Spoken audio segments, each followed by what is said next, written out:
Yeah, hello, what's up, good people? Buddhahat here once again with another tutorial in Adobe Premiere, and today we are going to be talking about the effects control panel right here.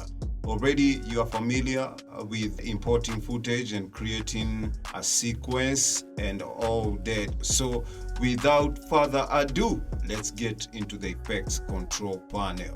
Right here, I've got a clip which I've chopped into several bits so that we can get to use it.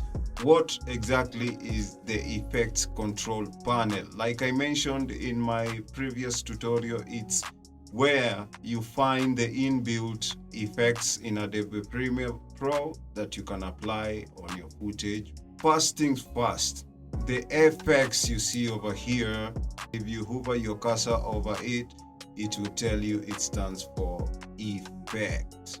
It's where the effects on switch or off. If you turn it off, the effect grays out and it means that it's not applied. To arm the effect, you have to like click on that and you can see that it's active now. So what do all this mean?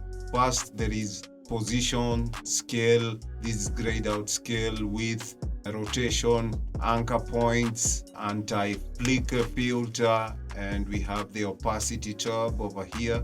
Yeah, let's start with the position. It basically means the position of the clip in relation with the program monitor. So if, for example, if you decrease the value towards that direction, you move it to the left hand side, you add on the value, it moves to the right hand side. That's all it means by position.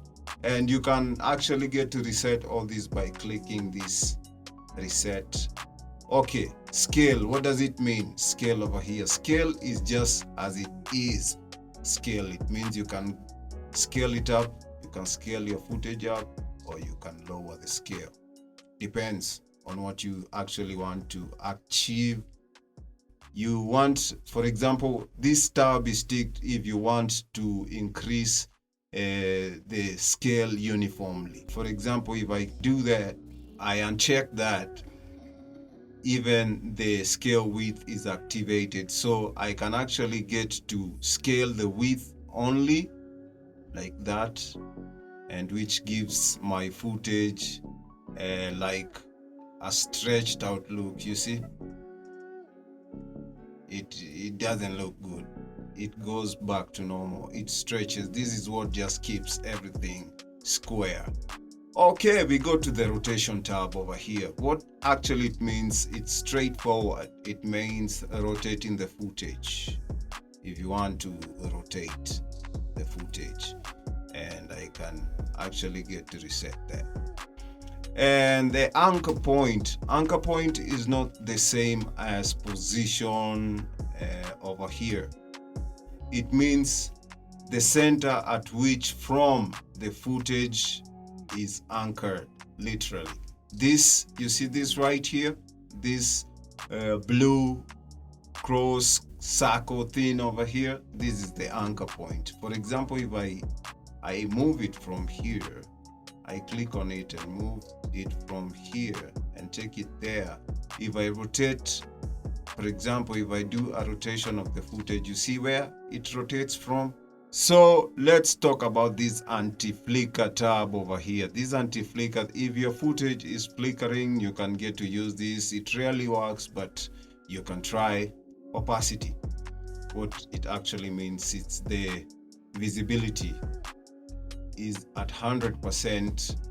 If you lower it, the footage kind of like fades out. That is what is meant by opacity. Visibility of that clip has been compromised. We'll be talking about blend modes. This is the blend mode over here, and you can actually get to go through all these effects. When you click on the blend mode, you choose the screen mode, you can actually get to see both footage.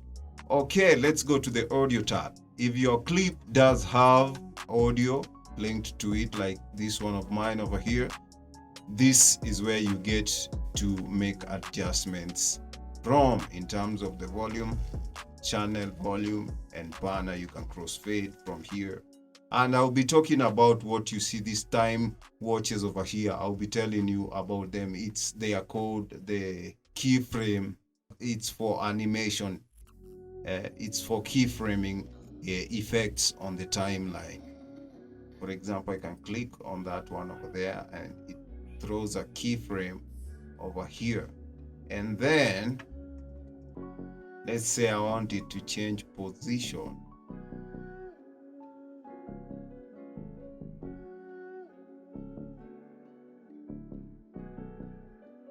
It's just as it says, it's a keyframe. It just does stuff over time. Over the opacity tab, I forgot to mention these are for creating mask layers. You see, if you hover your cursor over it, you're going to create an ellipse mask. For example, I can create an ellipse if I click on my footage right here. Let's undo the positioning thing and remove the keyframes, and let me create an ellipse.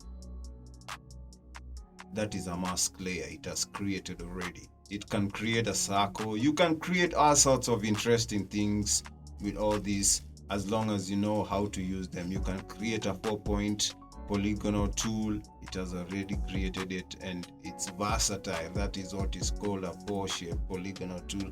And then you have the pen tool. You can draw shapes on it. I think I covered the basics on a previous tutorial. These are masks. Over here, when you click on it, these other parameters open.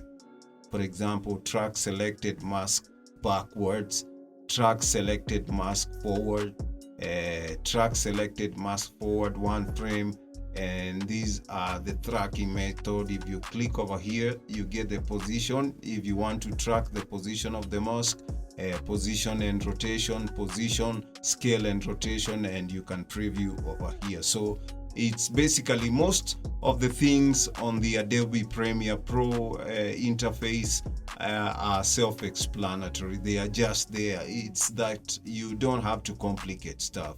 They're just basic. And this is just what it is. You can keyframe the mask feather. For example, let me just show you what the mask feather is about. If this mask one, probably you can increase. You see what it does? That's what is called feathering. Keyframe or animate the mask opacity over time. These are the shapes that I have made over here, and these are their properties. I wanted to talk about the effects control panel exhaustively. So if we go to the effects panel right here, there's this effects tab over here. You have, let me just scroll it like this and then click over here.